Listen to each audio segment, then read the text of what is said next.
Good morning जी, आप सभी लोग को। मैं राहुल कुमार और द नाइट एजुकेशन में आप लोग का सभी लोग का स्वागत है। आज हम लोग 12 क्लास का बायोलॉजी पढ़ने वाले हैं और इसमें जानेंगे 4 चैप्टर में, ठीक ना। 4 चैप्टर में जानेंगे जी क्या एक संकर संक्रमण का अनुपात क्या होता है, का अनुपात समझेंगे। कह रहा है कि जब केवल एक लक्षण, लंबाई ले लेते हैं तो कोई भी चीज एक लक्षण लेना है को लेकर संक्रमण कराया जाता है तो होता क्या है कि लक्षण प्रारूप होता है, उसका अनुपात क्या निकलता है 3:1। एगो 3 हम लोग का क्या रहेगा लंबा और 1 क्या होगा बौना, इसे याद रखना है। यदि जीन प्रारूप की अगर बात करते हैं और उसका अनुपात क्या हो जाएगा 1:2।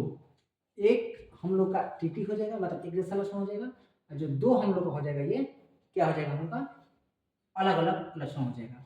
इसका मतलब समझ में आ रहा है कि यदि हम लोग का अलग अलग छोटा एक तो बड़ा रहेगा तो क्या लक्षण होगा अलग अलग, सेम यदि रहता है तो क्या होगा हम लोग का लक्षण क्या होगा सेम होगा, ठीक ना। इसे अनुपात जो है कि आप लोग को रखना है, यह से याद रखना है। एक किसके लिए किया गया है हम लोग का एक ही लक्षण की जैसे 2 अलग अलग लक्षण, और जो एक है हम लोग का ये जो किसके लिए लंबा या बौना किसी एक के लिए किया गया होगा। जो 3 है ये लंबा के लिए और एक जो है किसके लिए बौना के लिए, ये याद रखने वाली चीज है, ठीक ना। मेंडल के वंशगति के नियम के अनुसार अगर चलते हैं और इसमें क्या कहेगा मेंडल के वंशगति नियम कि ग्रेगर जॉन मेंडल ने मटर के पौधे का प्रयोग करके 3 नियम दिया था। प्रभाविता का नियम समझते हैं क्या होता है। इस नियम के अनुसार जब 2 विपरीत लक्षण वाले शुद्ध पौधे के बीच 2 अलग अलग लक्षण रहेंगे और शुद्ध रहना चाहिए, क्या कराएंगे संक्रमण कराया जाता है तो F1 पीढ़ी में केवल एक ही लक्षण प्रकट होता है। सिर्फ 2 अलग अलग लक्षण, लेकिन जो हम लोग का उसका संतति होगा सिर्फ एक ही लक्षण क्या कहलाता है कि प्रकट होगा, ठीक है। जो लक्षण प्रकट होता है उसे प्रभावी और जो छिप जाता है उसे अप्रभावी कहते हैं। हम बताए जब 2 कहलाता है कि अलग अलग लक्षण वाले अलग अलग गुण वाले पौधों को क्या कहलाता है संक्रमण कराया जाता है, तो जो क्या कहलाता है कि F1 जो प्राप्त होता है उसमें एक ही लक्षण दिखाई देता है। तो जो लक्षण दिखाई देता है उसे कहते हैं हम लोग प्रभावी, जो नहीं रहता उसमें अप्रभावी बोला जाता है, ठीक ना। अब कह रहे कारक जिसे जीन भी बोला गया है, ठीक ना, हमेशा जोड़ों में पाया जाता है, तो जीन हमेशा जोड़ों में पाए जाते हैं। ओके चलिए समझते हैं। कह रहे हैं जीन हमेशा किसमें पाए जाते हैं जोड़ों में, ठीक ना। कह रहे हैं आगे कि पृथक्करण का नियम अगर बात करेंगे कि दूसरा में पृथक्करण का नियम, अब पहला आपको बताएं कौन सा प्रभाविता का नियम। ये 3 दिए थे मेंडल साहब ने, कितने नियम दिए थे 3। पहला में कौन सा प्रभाविता का नियम, पहला में कौन सा प्रभाविता का नियम, दूसरा में कौन सा पृथक्करण का नियम, दूसरा में कौन सा पृथक्करण का नियम। पृथक्करण के नियम में बताया कि इसे युग्मकों की शुद्धता का नियम भी कहते हैं। युग्मकों की शुद्धता का नियम किसे कहते हैं तो पृथक्करण का नियम। पहला में कौन सा बताएं प्रभाविता का नियम, बोलिएगा तो थोड़ा सा याद है।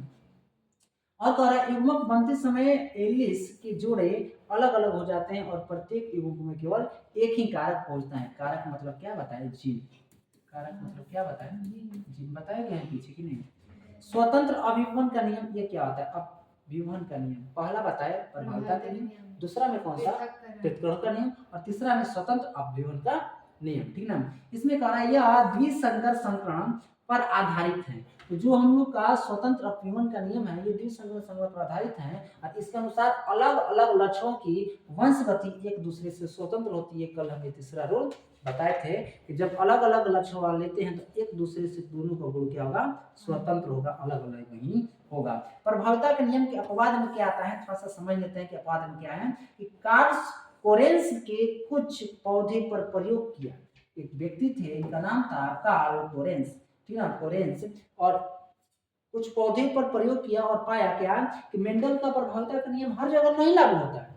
जो प्रभाविता का नियम है मेंडल बताए थे कि स्वतंत्र होते हैं, गुण अलग अलग लक्षण स्वतंत्र होते हैं, लेकिन ये पाए कार्ल कोरेंस पाए कि ये सभी पौधे पर नहीं लागू होगा, ठीक ना, सभी पौधे पर लागू नहीं होगा, ठीक ना। तो जैसे अपूर्ण प्रभाविता और बताए सह प्रभाविता, जब F1 पीढ़ी में कोई भी लक्षण पूरी तरह प्रभावित नहीं होता है, पूरी तरह प्रभावित नहीं होता है, बल्कि दोनों के बीच एक नया लक्षण दिखाई देता है। अच्छा दोनों को लक्षण नहीं दिखाई देगा, दोनों को मतलब दोनों से हटकर एक नया लक्षण दिखाई देता है, उसे बोलेंगे अपूर्ण प्रभाविता बोलेंगे, ठीक ना। प्रभाविता के नियम ही बता रहे हैं कौन कार्ल कोरेंस, ठीक ना। जैसे उदाहरण लेते हैं मिराबिलिस जलापा, ठीक है पौधा, ठीक ना। अब चलते हैं कह रहा है जब लाल फूल और सफेद फूल का संकरण कराया जाता है तो वन पीढ़ी में गुलाबी फूल प्राप्त होता है। अभी क्या होता है, लाल फूल और सफेद फूल संग्रह करा जाएगा। कौन कौन, लाल और सफेद, ठीक ना।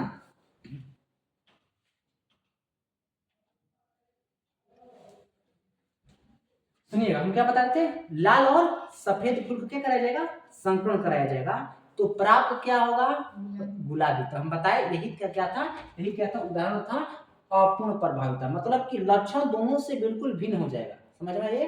तो यही ना क्या कहलाता है कि मेंडल को क्या कहलाता है कि गलती बता दी है कालकोलेंस, ठीक ना।